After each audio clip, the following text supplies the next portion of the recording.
नमस्कार, बहुत स्वागत है आपका। आप देख रहे हैं क्रिकेट धमाका, आपके साथ मैं हूं ज्योत्सना पाटनी। बड़ी खबर अबू धाबी के मैदान से, दिल्ली कैपिटल्स आईपीएल के फाइनल में पहुंच गई है और दिल्ली कैपिटल्स के इतिहास में ये पहली बार हुआ है जब ये टीम फाइनल्स में पहुंची है। दिल्ली कैपिटल्स ने सनराइजर्स हैदराबाद को क्वालिफायर 2 में 17 रनों से हराकर ये जबरदस्त जीत अपनी झोली में डाली है। दिल्ली कैपिटल्स पहली बार आईपीएल के फाइनल में पहुंची है। 10 नवंबर को मुंबई के साथ अब दिल्ली कैपिटल्स की होगी खिताबी भिड़ंत। पहले बल्लेबाजी करते हुए दिल्ली की टीम ने 3 विकेट खोकर 189 रन बनाए। दिल्ली की तरफ से सबसे ज्यादा रन बनाए शिखर धवन ने 78 रन की शानदार पारी खेली। 190 रन का टारगेट दूसरी टीम यानी कि सनराइजर्स हैदराबाद के सामने रखा और जब सनराइजर्स हैदराबाद मैदान में उतरी इस टारगेट को अचीव करने के लिए तो इनकी शुरुआत अच्छी नहीं रही। डेविड वार्नर आज नहीं चले, लेकिन केन विलियमसन ने कुछ देर तक हैदराबाद की उम्मीदों को जरूर बांध कर रखा। केन विलियमसन की बात करें तो जैसे ही ये आउट हुए हैदराबाद के सपने चकनाचूर हो गए और मुझे वो बात यशपाल जी याद आ रही है, हैदराबाद के चार मीनार, इसी के साथ चार मीनार भी अब चार रहे नहीं। देखिए, मैंने पहले कह दिया था अब कोई किसी के साथ चला जाए कि दिल्ली ने जीतना है और वो उनका हक भी है। हाँ। क्योंकि जिस तरह की क्रिकेट उन्होंने खेली है, मैं तो यही कहूँगा कि गब्बर है तो मुमकिन है। क्योंकि आज जो गब्बर ने किया है, आज शिखर धवन ने जो किया है, आज वो जो उन्होंने क्लास खेली है अपनी बल्लेबाजी में, वो अलग सी थी। क्रिकेटिंग शॉट्स, मेरिट पे हर बॉल को खेला और वो एक अच्छी शुरुआत की और उसी से ये दिल्ली कैपिटल्स की जीत हुई। बिल्कुल। सिद्धार्थ, जो बदलाव दिल्ली की टीम में आज देखने को मिले, उसके अलावा जो टॉप ऑर्डर में हमने स्टॉइनिस को देखा, शायद वो बदलाव दिल्ली के लिए काम कर गए। बिल्कुल कर गया और एक चांस लिया दिल्ली ने और शिखर ने, मुझे ऐसा लगता है कि उन्होंने मन में ठान लिया था, जो 2 साल पहले हैदराबाद ने उनको रिलीज़ किया और वो दिल्ली की टीम में आए, तो शिखर ने ठान लिया था कि वो हैदराबाद को ये महसूस कराए कि उन्होंने एक बहुत बड़ी गलती की थी। स्टॉइनिस के साथ वो मैदान में उतरे, ओपनिंग की और 8 ओवर में 86 रन की पार्टनरशिप की, तो बहुत अच्छा था। जैसे हमने पहले भी बात की कि दिल्ली की टीम अपने ओपनर्स पे, ओपनिंग स्टैंड पे बड़ा निर्भर करती है और उन्होंने वही आज करके दिखाया। बिल्कुल करके दिखाया और जीत हासिल की। वैभव, चार मीनार की बात हो रही थी हैदराबाद के, लेकिन ये टीम तो आज अपने चार मीनारों को इकट्ठे खड़ा भी नहीं कर पाई। देखिए जोत्सना, हैदराबाद को चार मीनार का नाम मैंने दिया था जब हमारे से पिछले शो में हम आपसे बात कर रहे थे कि चार मीनार है जिसके ऊपर ये टीम खड़ी थी। लेकिन जब आपके सामने 190 का लक्ष्य हो और जब शुरुआत में आप डेविड वार्नर जैसा अपना विकेट गवाते ना, तो फिर आपके लिए बहुत मुश्किल होता है इतने बड़े लक्ष्य तक पीछा करना। और जिस तरीके से बात करें मनीष पांडे की, लगातार उन पर भरोसा दिखाती है सनराइजर हैदराबाद, लेकिन पिछले 3-4 सीजन में हमने देखा है कि 1 या 2 इनिंग मनीष पांडे बहुत अच्छी खेलते हैं, लेकिन उसके बाद फिर वो उनका जो इनकंसिस्टेंसी है वो देखने को मिलती है। बहुत कोशिश की थी यहाँ पे केन विलियमसन ने और उनको अच्छा साथ भी मिला था अब्दुल समद का, लेकिन हमें ये नहीं भूलना चाहिए जो 19वें ओवर में कगिसो रबाडा ने 3 विकेट लिए, वहीं से पूरा मैच हम कह सकते हैं अंत में जो मैच था पूरी तरीके से पलट गया। अगर उस ओवर में 15 रन के आसपास मिल जाते सनराइजर हैदराबाद को तो ये मैच बिल्कुल बन सकता। आखिरी में आके कि जिस तरीके से बल्लेबाजी हमने देखी ना कि शुरुआत में आप इतने विकेट गवा दो, लेकिन फिर भी आपने इस मैच को बहुत अच्छा बनाया। अगर वो कगिसो रबाडा का 19वां ओवर नहीं डलता, वो 3 विकेट नहीं लेते, तो मैच सनराइजर हैदराबाद का हो सकता है। वैभव, किंतु परंतु नहीं चलता है। 4 मीनार नीचे 4 विकेट रबाडा की। देखिए वैभव, आज यशपाल जी का बोलना इस लिहाज से भी बनता है क्योंकि उनकी टीम ने परफॉर्मेंस दी है और काले में भी मुझे वो नीला रंग नजर आ रहा है। आप लोगों ने ये कैसे डिसाइड कर लिया कि मतलब सनराइजर हैदराबाद मेरी टीम है, मैं भी दिल्ली को कैपिटल्स को सपोर्ट कर सकता हूं? तो ये नहीं होना चाहिए कि दिल्ली जीती तो आप लोग मुझे बिल्कुल ऑड वन आउट कर दीजिए। मैं सिर्फ सनराइजर हैदराबाद को सपोर्ट कर रहा हूं। बस हम वो चार मीनार की बात कर रहे थे जो आज फ्लॉप हो गया, थोड़ा ढह गया। राशिद खान की भी फिरकी हमें देखने को ज्यादा नहीं मिली।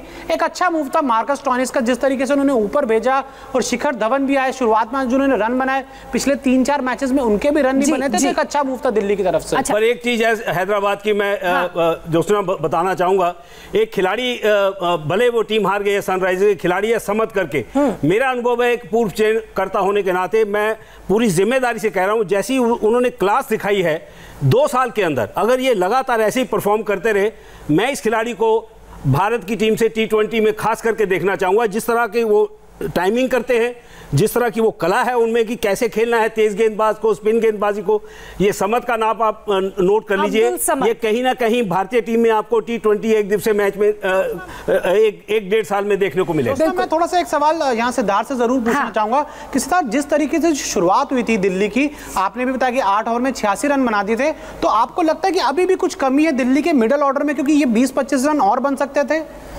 बहुत अच्छा खेले मिडिल ऑर्डर भी। श्रेयस ने वन डाउन बैटिंग करने आए, श्रेयस ने देखा कि मुझे शायद थोड़ी विकेट भी बचानी है, उसके बाद हेटमायर ने बड़ी अच्छी बैटिंग की। मुझे लगता है सब अच्छा चल रहा था। आखिरी के 2 ओवर हैदराबाद के बॉलर्स ने, संदीप शर्मा ने और नटराजन ने बहुत ही अच्छी बॉलिंग की और लास्ट के 2 ओवर में सिर्फ 13 रन दिए। मुझे लगता है वहाँ हैदराबाद ने कम से कम 15 से 20 रन बचा लिए। पर हैदराबाद की, जैसे हम कल भी बात कर रहे थे, हैदराबाद की टीम ओपनर्स पे बहुत ज़्यादा निर्भर नहीं करती जैसे दिल्ली की टीम करती है। इसलिए हमने देखा कि केन विलियमसन ने मैच आखिर तक लेके गए। केन विलियमसन के आउट होने के बाद भी आखिरी के 10 बॉलों में सिर्फ 23 रन रह गए थे। राशिद खान भी और समद भी चौके छक्के लगा रहे थे, तब भी मैच उनके हाथ पे जा सकता था। पर आज दिन दिल्ली का था, पूरा श्रेय श्रेयस की टीम को, दिल्ली कैपिटल्स को जाता है, कैपिटल्स को जाता है, दिल्ली कैपिटल्स को, और पूरी कोशिश हैदराबाद की तरफ से थी। लेकिन एक तस्वीर जो डगआउट से यशपाल जी सामने आई, जब भी विकेट गिर रहा था हैदराबाद का, हम देख रहे थे डेविड वार्नर हंसते हुए नजर आ रहे थे। तो ये भी थोड़ा खिलाड़ियों के मनोबल को गिराता है। देखिए, उनको थोड़ी सी तसल्ली हुई। मैं उनकी वो इंटरव्यू सुन रहा था जब वो कमेंटेटर से बात कर रहे थे, तो उनको बहुत तसल्ली हुई है कि उन्होंने जैसा प्रदर्शन किया उसकी टीम ने बहुत अच्छा किया है। उनको शायद उम्मीद भी नहीं थी कि वो प्ले ऑफ में पहुंचेंगे। अच्छा। लेकिन जिस मेहनत के साथ उन्होंने किया और जिस ये क्लोज मैच को किया है, फिर भले वो हार गए हैं, लेकिन कमियां होती हैं जब टीम हारती है, लेकिन वो उसको ठीक करने की कोशिश करेंगे अगले साल। लेकिन जिस तरह से सनराइजर्स खेली है, तो मुझे लगता है कि वही एक चेहरे पे स्माइल थी कि हमने पूरी कोशिश की जीतने की, भले हम जीत नहीं पाए।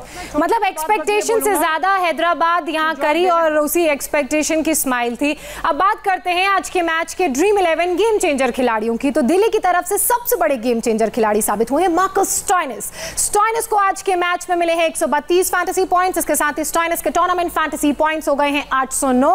और स्टोइनिस की बात करें तो बल्लेबाजी में 38 रन बनाए और गेंदबाजी में 3 विकेट इन्होंने लिए। दिल्ली के दूसरे गेम चेंजर खिलाड़ी साबित हुए हैं कगिसो रबाडा। रबाडा ने आज के मैच में अच्छा प्रदर्शन दिखाया, 120 फैंटेसी पॉइंट्स इन्हें मिले हैं और इनके टूर्नामेंट फैंटेसी पॉइंट्स हो गए हैं 925। रबाडा ने 4 ओवर में 4 विकेट अपने नाम किए।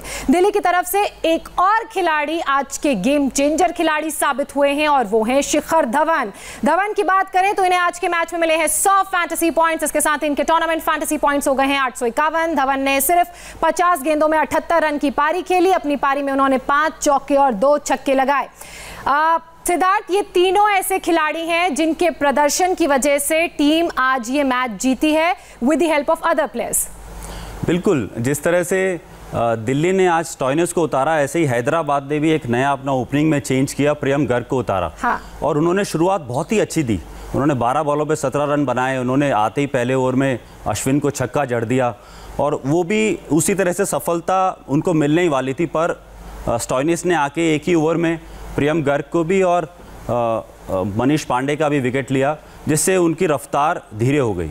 और बाद में आखिरी में उन्होंने बड़ी सूझबूझ से, जब केन विलियमसन बड़ा अच्छा खेल रहे थे, तो उसको एक वाइड यॉर्कर लेंथ फेंक कर उनको फंसाने की कोशिश की और केन विलियमसन उसमें फंस गए। जोशना, मैं इसमें जोड़ देता हूं कि दिल्ली की बल्ले बल्ले और उसके आगे क्या है, थल्ले थल्ले, बाकी सब थल्ले थल्ले।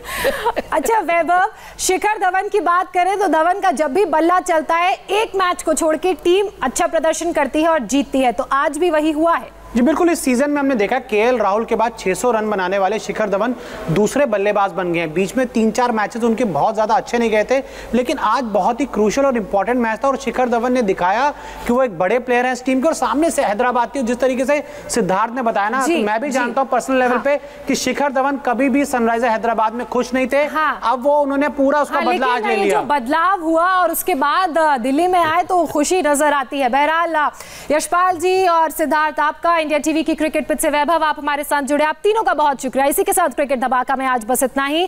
फाइनल की जंग के स्पेशल प्रीव्यू के साथ आपसे कल फिर मुलाकात होगी ठीक शाम 7 बजे। हम अभी रुक रहे हैं एक छोटे से ब्रेक के लिए। ब्रेक के बाद दिल्ली में कोरोना से जुड़ी डराने वाली खबर।